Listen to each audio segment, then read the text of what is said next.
Hey everyone, and welcome to Carrie's Garage. On this episode, we're going to do a driving review of the Lincoln.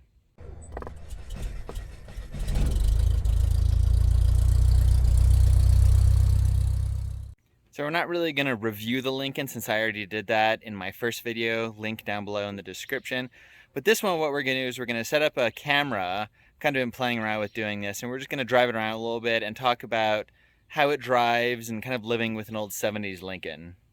But before we do that, I want to clear up a couple of things from my first video. I called these porthole windows. That's actually not really correct. I don't know why I said that. I never called them those. These are opera windows. That is the correct description of what they are. And also, I called these guys, it was kind of more of a joke, power smoking windows, but actually referred to as power vent windows. But you know, it was the 70s, a lot of people smoked and they were power vent windows, so power smoking windows, why not? All right, well, we're here in the cockpit of the Lincoln. Absolutely lovely place to be. So let's go ahead and take it for a little drive, kind of just around where I live, and kind of talk about it a little bit and see how it really feels. So not much has changed with the Lincoln. I haven't really done anything since I did the first review video and kind of talked about it. Still has the mud tires on the back. The rubber is good on them, they work. Yes, they don't look correct and makes it ride a little odd, but I'm saving up some money so I can get a nice new set of proper tires for the car, so that's definitely on the list. Another thing also is the exhaust leak. That has proven to be kind of a bit of a difficult situation on how we're gonna fix it. This car is from up north, so it does have a little bit of rust in a couple of spots. It's not terrible, but the bolts for the exhaust manifold onto the head are just, they're in there and they do not want to come out. And actually that's why it has a leak, because the very forwardmost fastener on the manifold is broken off. I think somebody tried to do some work on it and just gave up. So I need to formulate a plan of how I'm going to remove the manifold and deal with the broken bolts, because inevitably, I guarantee you, they're going to start snapping off. So there's not really a lot of room to work on in the engine compartment near that area, so I would need a right angle drill, or my other option is to take the cylinder head completely off, clean up all the broken fasteners, the threads, put it back on with new gaskets, and then get the exhaust leak remedied. So that's why I haven't really done anything with it yet. It's a great driving car. It's a little annoying having a tick, but I really enjoy driving it and I don't want it to be down for a while. So I'm gonna get a couple of other projects done first, and then we'll go ahead and tackle the exhaust leak on the Lincoln. So that'll come up at some point in the near future. So I live down a dirt road, which is why it's impossible to keep my cars clean all the time. And so, you know, just driving down the dirt road right now, it's very, very smooth. I mean, there's a little bit of, you know, you can feel the road obviously, but, you know, compared to like my new car or some of the other vehicles, don't really feel anything. Too bad there's no railroad tracks around here to go over, because that is just an absolutely comical thing to do, driving over railroad tracks.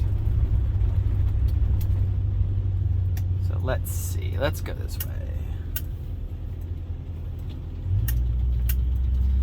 I do have the automatic climate control on low. The air conditioning works great. Everything works really well. Only thing is, I don't know if there's something off on this particular car, or if it's just something with 70s Ford automatic climate controls, but it seems to hunt. When you have it on high, it goes from high, low, high, medium, high, low. It kind of hunts around. So I don't know if that's a problem with the relays, the relay box for the automatic climate control, or I don't know. I've got the shop manual for it that I need to take a little bit of a look at and see if it's something that I can remedy. But let's see. They look great. Like I said, pretty much everything in this car works. So let's set the cruise control. Go for a nice little drive.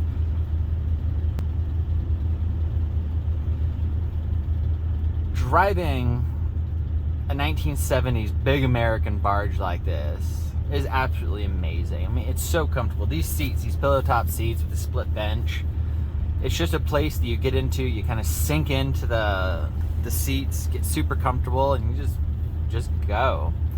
I am planning at some point, once I can get a couple of little things remedied, get some tires on it and change the exhaust, I do want to take this thing on a road trip, save up a little bit of money for gas, obviously, but I think this thing would be such a great road trip car. I want to drive it out to Palm Springs to visit some friends. I think it would be so much fun.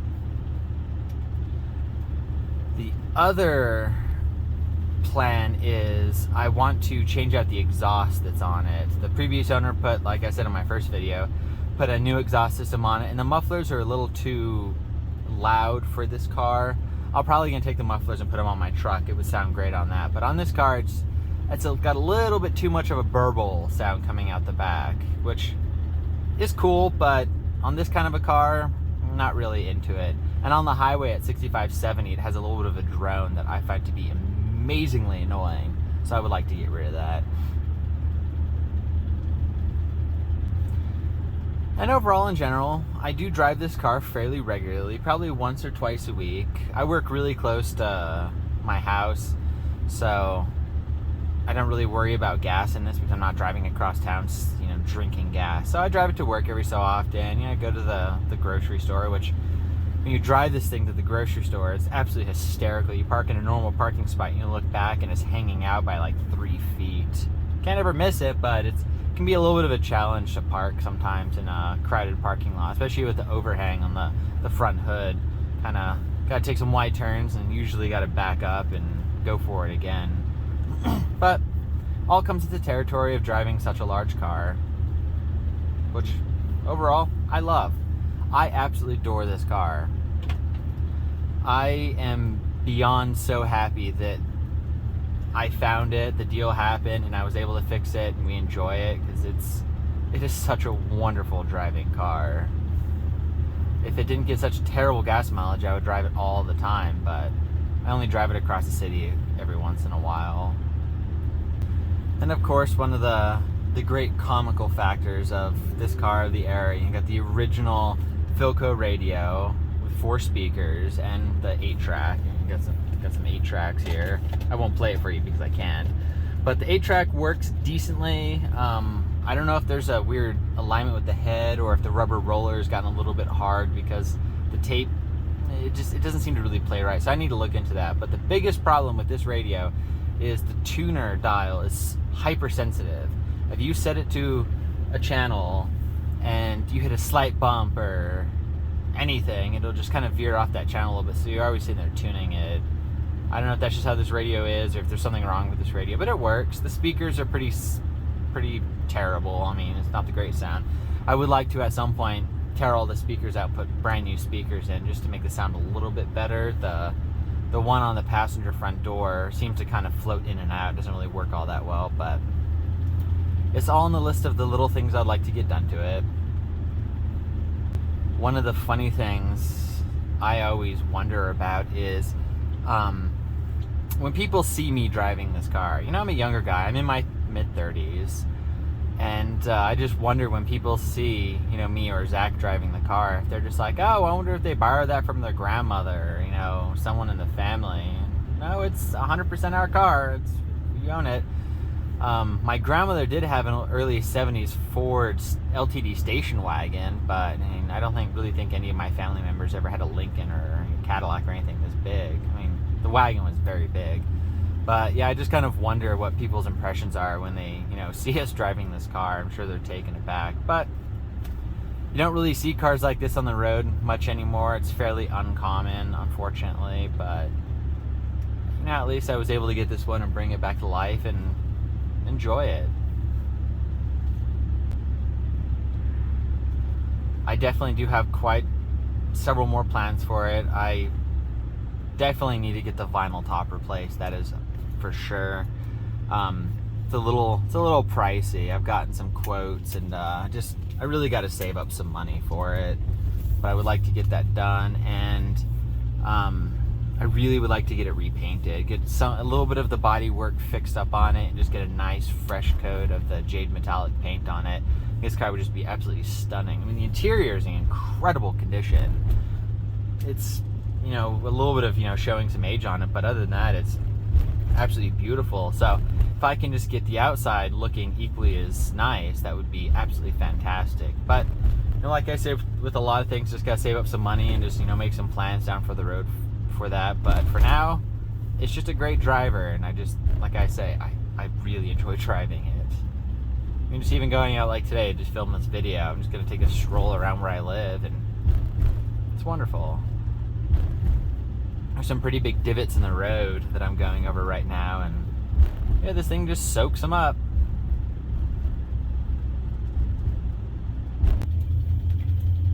Oh, and then also, if anyone's ever driven a car of this era, you know, it's got the very overboosted power steering. So, I mean, you can... I've parked this thing with just one finger. It's so easy. You can just drive it with one finger. It's pretty hysterical. There's a pretty much complete devoid of feeling in the steering wheel. That's just how cars were of this era. And I am so thankful the air conditioning works. It's been so hot down here. And when I do drive it, just crank up the air conditioning, gets to a really nice, comfortable temperature.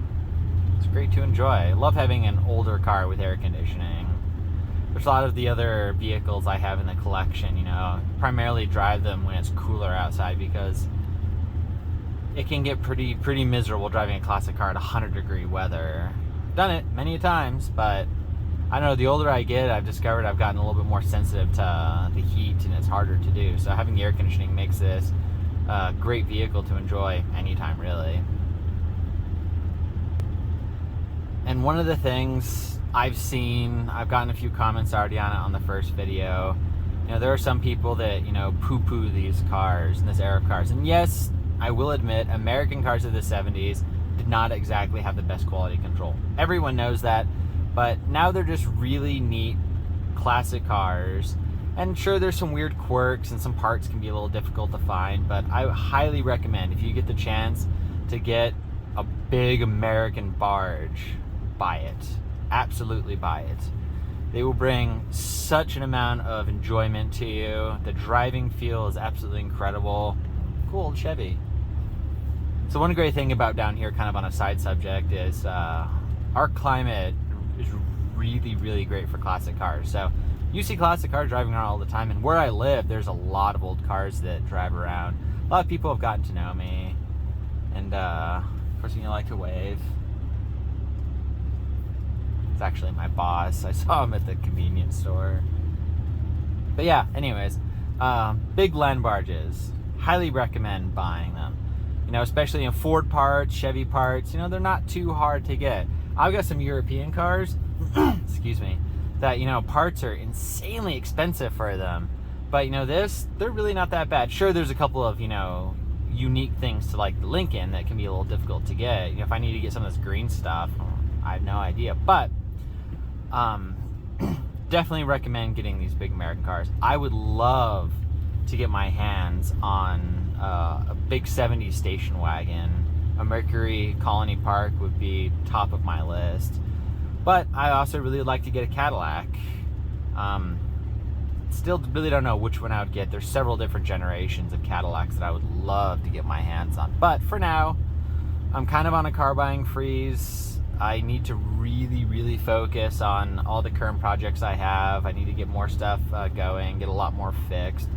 So I have plenty to keep me busy, that is absolutely for sure.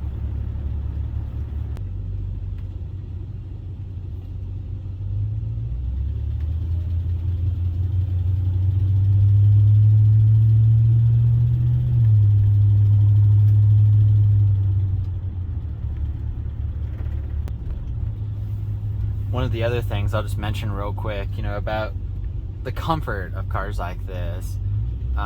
Zach's uncle always calls vehicles like this just marshmallow mobiles, which it really is. I mean, the seats are just so soft and comfortable, cushy. The suspension. I doubt we'd ever see cars come through like this anymore. I mean, I don't know, if you buy a multi-$100,000 luxury car, might be different, but we've gotten to such a standard on cars now where, you know, the foam and the seat padding is fairly firm, the seat materials, you just don't get this, you know, pillow top sink into the seats feel anymore, which is a shame. I absolutely love it. It's just so comfortable. Some of the older Citroens that I've had, the big DS cars, the foam in the seats in those are crazy. You literally sink into the seats, and you just don't get that kind of a quality of feel anymore. I don't know if most people don't prefer it, so that's why they went away from it. I mean, I know buying demographics. You know, they see what most people want and they go with that. But I know there's a handful of us out there that really, really miss the marshmallow feel of these cushy old cars, which that's why we buy them. That's why we keep them on the road, and that's why we enjoy driving them, because you can't get this kind of a feel anymore. I am kind of curious. I mean, I know the seats, I've sat in one, but I'm really curious to see what a fairly modern Continental drives like. I mean, I know it's very, very different than this. They don't have the kind of suspension anymore, but it's a larger sedan of the modern era, and I think it would be really interesting. But I'm not planning on buying one. I'll keep my old 70s town car, enjoy this thing until I can't drive anymore or whatnot. But overall, love the car, amazing car, love driving it. And I'm super, super happy that I was able to get it. Well, we're about back to the house, so thanks for riding along, checking out the car. If you have any questions, comments, leave them down below. And thank you so much for watching the video. Really appreciate it. I'll see you guys next time.